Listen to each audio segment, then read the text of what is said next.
स्वागत दोस्तों आप सभी का 30 मार्च 2025 की सारी बड़ी खबरों के साथ आगे सामने मौजूद यहाँ पर चलेंगे। सबसे पहले सबसे बड़ी अपडेट आपको बताएंगे दोस्तों, भारतीय जनता पार्टी के एक और नकली चाणक्य की हेकड़ी निकाली है कांग्रेस पार्टी के नेताओं ने। दोस्तों बताएंगे कैसे छोटे से कार्यकर्ता के लिए भिड़ गई पूरी की पूरी कांग्रेस और 7 मार्च के बाद से जबरदस्त एग्रेशन देखने को मिल रहा है। दोस्तों बताएंगे क्या है पूरा मामला, पूरी स्टोरी आप तक पहुंचाएंगे और क्यों आरएसएस के लोगों को लगता है कि 18 साल की बीजेपी सरकार में हिंदुओं का हुआ है पलायन। बताएंगे क्यों आरएसएस बीजेपी को आईना दिखा रहा है। दोस्तों इसी के साथ में 24 घंटे हिंदू मुसलमान करने वाले गोदी मीडिया वाला फिर से एक बार एक्सपोज हो गया है। दोस्तों इसी के साथ में चुनाव जीतने के बाद बीजेपी सरकार, गठबंधन सरकार ने कहा है कि नहीं हो पाएंगे चुनावी वादे पूरे। बताएंगे क्या है पूरा मामला दोस्तों। इसी के साथ में बिहार के चुनाव को लेकर भी बड़ी अपडेट सामने आ रही है कि करके चलेंगे आज की सारी बड़ी खबरों की तरफ। लेकिन उससे पहले अगर आप भी मानते हैं दोस्तों कि देश में हवा बदलने लगी है, बदलाव की और देश आगे बढ़ रहा है, तो इस वीडियो को लाइक करके लाल बटन दबाकर चैनल को सब्सक्राइब करके बेल आइकन दबाकर कमेंट बॉक्स में देश मांगे बदलाव लिखकर जरूर बताएगा दोस्तों। और 7 मार्च थी ऐतिहासिक, अधिक तो अपनी राय जरूर लिखकर बताएगा दोस्तों। चलते हैं सबसे पहले सबसे बड़ी ब्रेकिंग न्यूज अपडेट की तरफ, जहां पर भाजपाई समर्थकों के द्वारा जिसे नॉर्थ ईस्ट का योगी, नॉर्थ ईस्ट का अमित शाह और नॉर्थ ईस्ट का चाणक्य बताया जाता है दोस्तों, उसकी हालत खराब कर दी है कांग्रेस पार्टी ने। आपको बता दें कि असम से एक बड़ी अपडेट सामने आई है दोस्तों। दरअसल 13 मार्च 2025 को रीतम सिंह जो कांग्रेस पार्टी के प्रदेश के प्रवक्ता हैं, उन्होंने एक बयान देते हुए पोस्ट जारी कर दिया दोस्तों। उन्होंने धेमाजी बलात्कार के मामले में 3 भारतीय जनता पार्टी के नेता जिसमें मानव डेका और भावेश कलिता के साथ साथ राजेंद्र गोहेन के खिलाफ दर्ज मामले पर सवाल खड़ा कर दिया दोस्तों। उन्होंने पोस्ट को जैसे ही शेयर किया और भारतीय जनता पार्टी पर बलात्कारियों को संरक्षण देने का आरोप लगाया, वैसे ही मानव डेका की पत्नी के द्वारा एक शिकायत दर्ज की गई दोस्तों। यानी बीजेपी के किसी बड़े नेता के इशारे पर ऐसा किया गया होगा। फिर 15 मार्च 2025 को अमित शाह असम के दौरे पर आ रहे थे दोस्तों, और इस दौरान कांग्रेस पार्टी के नेता रीतम सिंह को गुवाहाटी में उनके घर से उठा लिया गया। पुलिस वालों ने गिरफ्तार करके लखीमपुर पुलिस थाने लेकर चले गए दोस्तों। और माना गया कि अमित शाह को खुश करने के लिए और अमित शाह को यह दिखाने के लिए कि असम में हिमंत बिस्वा शर्मा किस तरीके से विपक्ष की आवाज को दबाते हैं, कांग्रेस पार्टी के किसी भी कार्यकर्ता को जब मन करता है उठा लेते हैं। इसके बाद खबर पूरे देश के अंदर फैल जाती है दोस्तों। कांग्रेस पार्टी के हाईकमान तक जैसे इंफॉर्मेशन पहुंची, वैसे ही पहले गौरव गोगोई ने कहा कि कोई वारंट नहीं था, फिर गिरफ्तारी कर ली गई। असम में अमित शाह के दौरे के कारण यह गिरफ्तारी की गई है दोस्तों। लेकिन फिर अचानक से कांग्रेस पार्टी के लोगों को, खासकर लीगल सेल को, यह याद आ जाता है कि राहुल गांधी ने 7 मार्च 2025 को कहा था कि कांग्रेस पार्टी के कार्यकर्ता बब्बर शेर हैं और वो सड़क से लेकर संसद तक हर जगह लड़ाई लड़ते रहेंगे दोस्तों। इसके बाद कांग्रेस पार्टी ने अपने कानूनी विभाग, जिसे लीगल टीम कहा जाता है दोस्तों, से मैदान में उतार दिया और लीगल टीम पहुंच गई सीधे हाईकोर्ट और कांग्रेस पार्टी के कार्यकर्ताओं ने सड़कों पर प्रदर्शन करना शुरू कर दिया दोस्तों। इसके बाद बीजेपी सड़क से लेकर कोर्ट तक जबरदस्त तरीके से बैकफुट पर नजर आई। आपको बता दें कि जैसे ही कांग्रेस पार्टी के लीगल सेल ने जिम्मेदारी संभाली दोस्तों, बड़े बड़े वकील कोर्ट पहुंचे और इसके बाद बीजेपी सरकार द्वारा की गई कार्रवाई 2 मिनट भी नहीं रुक पाई दोस्तों। कांग्रेस पार्टी के बड़े वकीलों ने केवल एक छोटा सा आर्गुमेंट दिया। उन्होंने कोर्ट को उनका पुराना फैसला याद दिलवाते हुए कहा कि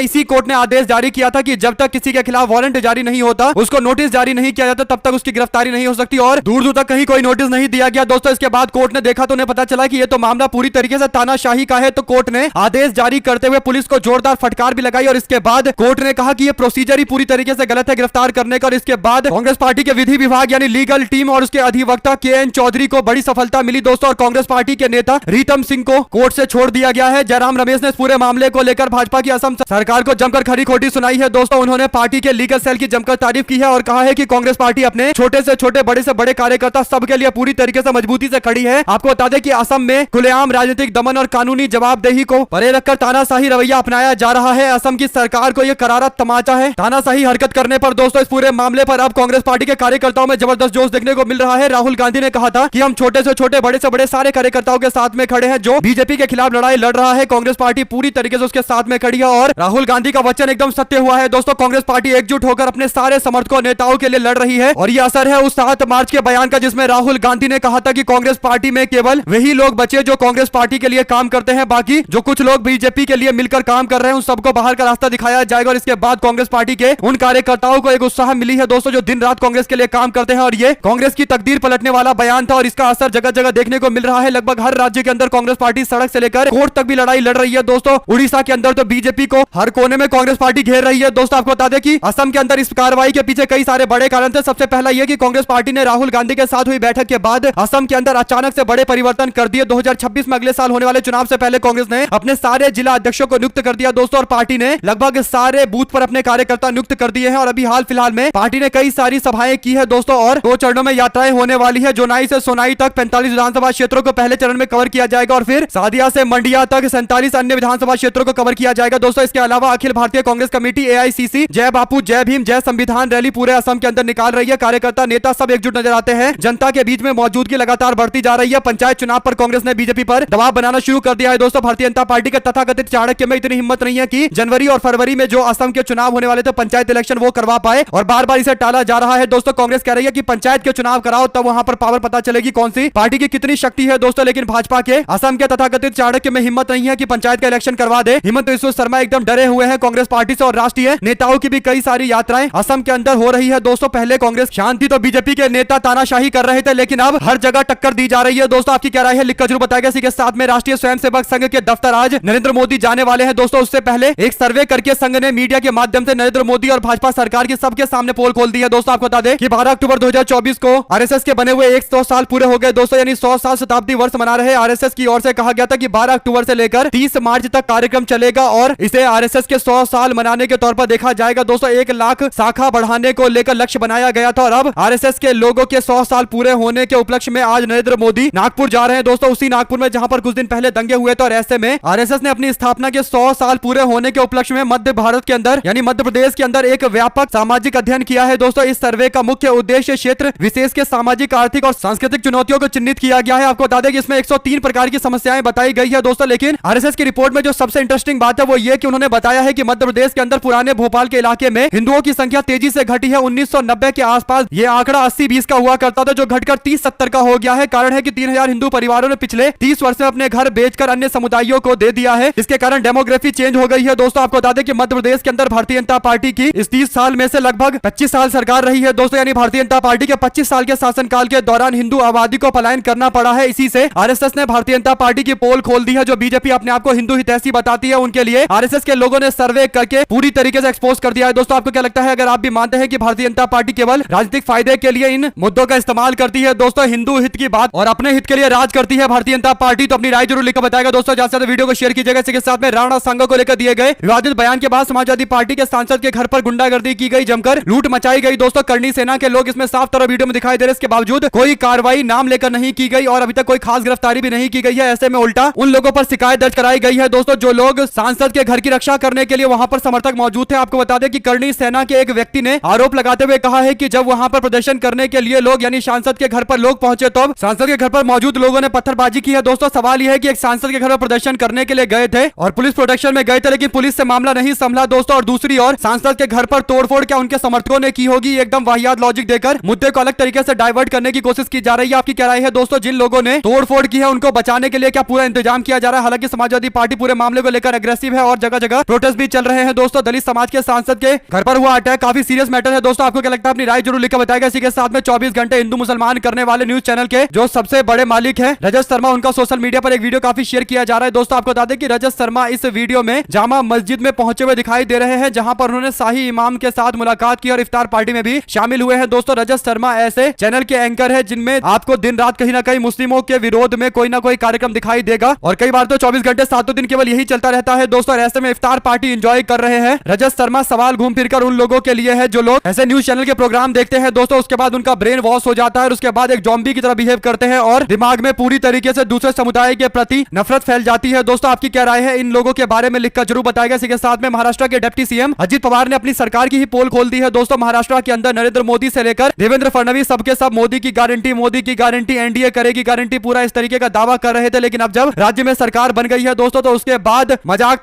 था बोलते हुए नजर आ रहे हैं। कारण यह है कि अचानक से इन लोगों को समझ में आ चुका है कि बीजेपी के साथ रहकर, उसके गठबंधन में रहकर इन्होंने भी जमकर झूठ बोल दिया था। अजित पवार ने इस बात को स्वीकार की है दोस्तों। उन्होंने महाराष्ट्र की जनता को साफ संदेश देते हुए कहा कि 31 मार्च तक अपने फसल लोन को चुका दो। उन्होंने कहा कि चुनावी वादा हमेशा अमल नहीं किए जा सकते, इस समय के हालात को देखते हुए फैसले लिए जाएंगे। हालांकि अभी के लिए लोन चुकाना होगा। सकारात्मक बात यह है कि 0% ब्याज पर लोन उपलब्ध होंगे। कुल मिलाकर दोस्तों देवेंद्र फडणवीस और उनकी सरकार के पास वादे के अनुसार एक बड़ा काम था, और वो था महाराष्ट्र के किसानों के फसल लोन को माफ करना, जो उन्होंने ले रखा है दोस्तों। महाराष्ट्र के किसानों की हालत तो आप लोग जानते ही हैं, लेकिन उप मुख्यमंत्री अजित पवार ने कर्ज माफी करने से मना करते हुए कहा कि सारे चुनावी वादे पूरे नहीं हो सकते। इसके लिए वो तर्क दे रहे हैं कि बहुत पैसा खर्च हो रहा है लाडली बहन योजना में। सवाल यह है दोस्तों कि इन एनडीए वालों को क्या चुनाव के टाइम में नहीं पता था कि लाडली बहन योजना में कितना पैसा खर्च होगा और बजट कितना है महाराष्ट्र के पास? और वैसे भी लाडली बहन योजना में कई लाख महिलाओं के नाम काटने को लेकर भी महाराष्ट्र सरकार ने कैंपेन चला रखा है दोस्तों। कुल मिलाकर महाराष्ट्र की जनता के साथ मोए धोखा हुआ है, खुलकर धोखा किया गया है दोस्तों। सबको पता है कि बीजेपी एनडीए गठबंधन रॉन्ग नंबर है, फिर भी इलेक्शन कमीशन ऑफ इंडिया के आंकड़ों के अनुसार भारतीय जनता पार्टी एनडीए गठबंधन यहां जीत गया दोस्तों। तो इसके बाद अब अजित पवार कह रहे हैं कि चुनाव के दौरान किए गए सारे वादे पूरे नहीं किए जा सकते। आपकी क्या राय है दोस्तों अजित पवार जी के बारे में? दो शब्द जरूर लिखिएगा। वहीं पर कांग्रेस पार्टी में बड़ी भूमिका पप्पू यादव निभाएंगे, ये बात तय है दोस्तों। उनको प्रचार कमेटी का कोई बड़ा जिम्मा मिल सकता है, इसकी तैयारी में पहले से ही लगे हुए थे और अब कांग्रेस पार्टी के लिए कहीं ना कहीं इनडायरेक्ट तरीके से कैंपेन कर रहे हैं। एक प्रेस कॉन्फ्रेंस के दौरान उन्होंने नीतीश कुमार को चुनाव के बीच में उनके साथ होने वाले धोखे के बारे में अवगत कराया है दोस्तों। उन्होंने कहा कि ज्यादा दूर नीतीश कुमार को नहीं जाना, उनको महाराष्ट्र की तरफ देखना है, जहां पर चुनाव से पहले शिंदे मुख्यमंत्री थे, चुनाव के बाद भाजपा मुख्यमंत्री है। नीतीश कुमार जी के साथ भी ऐसा ही होगा। नीतीश जी, शिंदे नहीं बनना तो आप इंडिया गठबंधन के साथ में आइए, हमारे गठबंधन के साथ में आइए, हम मिलकर एनडीए गठबंधन वालों को हराएंगे। आपकी क्या राय है दोस्तों? क्या पप्पू यादव एकदम सही बात बोल रहे हैं? तो लिखकर जरूर बताएगा। इसी के साथ में एक और बड़ा खेला उस वक्त राजस्थान में हो गया जब भारतीय जनता पार्टी के मंत्री और दिग्गज नेता आपस में भिड़ गए दोस्तों। आपको बता दें कि बीजेपी के मंत्री रेवंत राम डांगा की ओर से मुख्यमंत्री भजनलाल शर्मा को एक पत्र लिखा गया दोस्तों। आरोप लगाया गया है कि विधानसभा क्षेत्र खीसर के अंदर सिफारिशों को नजरअंदाज करके आरएलपी के नेता हनुमान बेनीवाल के समर्थकों को प्रशासनिक पद पर नियुक्ति किया गया है। डांगा ने इसे अपने राजनीतिक प्रभुत्व को कमजोर करने की साजिश बताई है। पत्र का लीक होना सोशल मीडिया पर वायरल होने के बाद अब चर्चा में है दोस्तों। कैबिनेट मंत्री गजेंद्र सिंह खीसर ने ऐसा करवाया होगा, ज्योति मिर्धा की ओर से दावा किया गया है। कुल मिलाकर राजस्थान की दिग्गज नेत्री और कांग्रेस पार्टी से बीजेपी में जाने वाली ज्योति मिर्धा ने जो दावा किया है कि कैबिनेट मंत्री ने बीजेपी के विधायक के पत्र को लीक किया है, तो इसके बाद दोनों में आपस में भिड़ंत देखने को मिल रही है दोस्तों। आपको बता दें कि यह मामला अभी रुकने वाला नहीं है। राजस्थान के अंदर भारतीय जनता पार्टी की गुटबाजी खुलकर सबके सामने धीरे धीरे करके आती चली जा रही है दोस्तों। आप लोग अपनी राय जरूर लिखकर ज्यादा से ज्यादा वीडियो को शेयर कीजिएगा। साथ साथ प्रधानमंत्री नरेंद्र मोदी जब 2015 में इलेक्शन लड़ने के लिए बिहार पहुंचे तब सवाल पूछते थे नीतीश कुमार से कि उद्योग के बारे में कुछ बोलो, पलायन के बारे में कुछ बोलो, बिहार के युवाओं के बारे में कुछ बोलो। लेकिन अब नरेंद्र मोदी जब बिहार जाते हैं तो एकदम शांति रहती है दोस्तों। लगता भी नहीं है कि 2015 में बड़े बड़े भाषण देने वाले वही नरेंद्र मोदी है जो अब आकर बिहार में सब कुछ सही है, सब कुछ चंगा वाले मोड में नजर आते हैं। अगर आप भी मानते हैं दोस्तों कि नीतीश के साथ गठबंधन करने के बाद नरेंद्र मोदी बिहार के लोगों को वो बातें वापस नहीं बोल सकते जो उन्होंने 2015 में बोला था, क्योंकि उनको पता चल चुका है कि बिहार में अब बिना नीतीश कुमार के उनकी सरकार बन नहीं सकती। तो नीतीश कुमार उनको अब अच्छे लगने लगे हैं दोस्तों। अगर आप नरेंद्र मोदी के 2015 का वीडियो देखेंगे तो आपको सब समझ में आ जाएगा कि क्यों नीतीश कुमार की सरकार पूरी तरीके से फेल है। और नरेंद्र मोदी ने उस समय सच्चाई जरूर बोली थी दोस्तों, लेकिन आज नीतीश कुमार के साथ मिलकर बिहार में रैलियां कर रहे हैं दोस्तों। साथ महाराष्ट्र के उप मुख्यमंत्री एकनाथ शिंदे के बारे में की गई टिप्पणी को अपमानजनक, आपत्तिजनक बताकर जिस तरीके से कुणाल कामरा के ऊपर एक्शन लिया गया दोस्तों, ये एक्शन अभी रुकने का नाम नहीं ले रहा है। कारण यह है कि जब पुलिस ने एक एफआईआर दर्ज की तो उसके बाद उनको जमानत कोर्ट से मिल गई दोस्तों। इसके बाद अब 2 और एफआईआर दर्ज की गई है, लेकिन उम्मीद है कि 2 अन्य मामलों को लेकर भी उनको जमानत मिल जाएगी दोस्तों। कुल मिलाकर कुणाल कामरा को पकड़ने के लिए, गिरफ्तार करने के लिए ऐसा लग रहा है कि पुलिस वाले इस होड़ में है कि कहां पर एफआईआर करके उनको गिरफ्तार किया जाए ताकि उनके नंबर बढ़े कि उन्होंने शिंदे का अपमान करने वाले व्यक्ति को गिरफ्तार कर लिया है दोस्तों। एक तरीके से फ्रीडम ऑफ स्पीच एक्सप्रेशन की पूरी तरीके से हालत खराब की जा रही है और यही भारत के लिए दुर्भाग्यपूर्ण है। आपको बता दें कि इससे पहले विधानसभा के अंदर भी प्रिविलेज मोशन लाने की कोशिश की जा रही थी ताकि कोर्ट का जुरिडिक्शन हट जाए दोस्तों, यानी कोर्ट उस मामले पर कोई सुनवाई तो नहीं कर सकता, क्योंकि जब विधानसभा खुद कार्रवाई करती है तो कोर्ट के अंतर्गत वो अपराध नहीं आता दोस्तों। और हो सकता है कि विधानसभा खुद सजा सुना देती। इसके लिए प्रस्ताव भी पारित किए जा रहे हैं। कुल मिलाकर सारे साम दाम दंड भेद अपनाए जा रहे हैं कि कैसे कुणाल कामरा को गिरफ्तार किया जाए। आपको क्या लगता है दोस्तों? ये 3 और अन्य जो मामले दर्ज किए गए हैं, क्या आपको लगता है कि उसी दिशा में एक कोशिश है? साथ साथ राहुल गांधी ने सोशल मीडिया पोस्ट के माध्यम से लिखा कि 16 लाख करोड़ रुपए अपने मित्रों के इन लोगों ने माफ कर दिए, कर्ज माफ कर दिए, और जो हमारा फाइनेंशियल कुप्रबंधन है, जो फाइनेंशियल इरेगुलरिटीज है, उसके कारण भारत के बैंकिंग सेक्टर में एक संकट आ रहा है। उनके मुताबिक संकट का ये बोझ अंततः कनिष्ठ कर्मचारियों के ऊपर गिरेगा। कुल मिलाकर दोस्तों जो कर्मचारी बैंकों में काम करते हैं उनको कहीं ना कहीं परेशान किया जाएगा और बलि का बकरा बनाने की कोशिश की जाएगी दोस्तों। कारण आप लोग जानते हैं अगर बैंक लॉस में जाएगा, अगर 16 लाख करोड़ रुपए के लोन माफ कर दिए गए हैं तो फिर इसकी पूर्ति तो कहीं से होगी, तो फिर कहीं ना कहीं बैंक में काम करने वाले लोगों की नौकरी जाएगी दोस्तों। और एक तरीके से बैंक अपने खर्चे को कम करने की कोशिश करेगी। और खर्च कैसे कम होता है आप लोग जानते हैं। कोई बड़ी कंपनी जब खर्च कम करना चाहती है तो सबसे पहले अपने एम्प्लॉय को कम कर देती है दोस्तों। साथ साथ जस्टिस वर्मा के आवास पर कथित तौर पर मिले नकदी के मामले को लेकर अमित शाह का बयान आया है दोस्तों। अमित शाह केंद्रीय गृह मंत्री ने कहा कि फायर चीफ ने